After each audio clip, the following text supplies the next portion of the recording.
Minimalus leistinas nuolydis tokiai stogo dangai yra apie 13 laipsnių, o šiam stogo šlaitui yra tik tai 9 laipsnių. Sumontuoti kamino sijoną perdengimo principu ant tokio mažo nuolydžio yra rizikinga. Gali būti pratekėjimai ekstremaliomis oro sąlygomis. Šiuo atveju, kadangi kaminas yra stogo apačioje, patogiausia būtų sumontuoti kamino sijoną po stogo danga. Į tokį kamino detalę sulenktą kampą galima pripilti vandens ir nebus pratekėjimo nei lašo.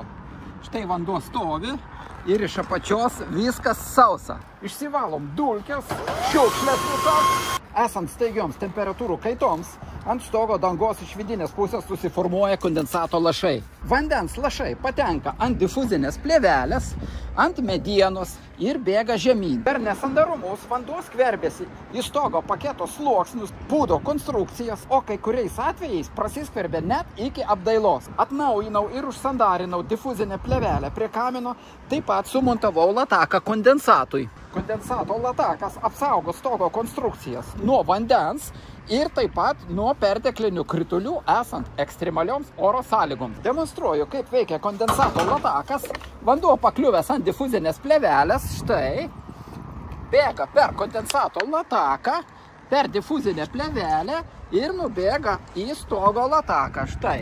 Kamino sijonas jau sumontuotas, kamino sijono detalės sujungtos dvigubų falcų ir paguldytos, kad vanduo turėtų laisvą nubėgimą į apačią.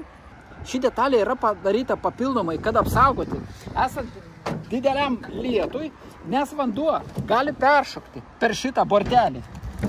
Taigi štai, imituosim į didelį srautą vandens, štai vanduo peršoka, o šitas papildomas lankstinys apsaugos stogą nuo pratekėjimų. Dabar pademonstruosiu kamino apskardinimo funkcionavimą esant krituliams.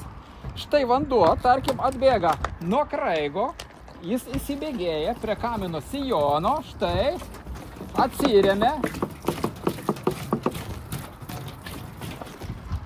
apibėga į šonus, kaip ir iš kito šono taip pat, ir nubėga į lataką, štai.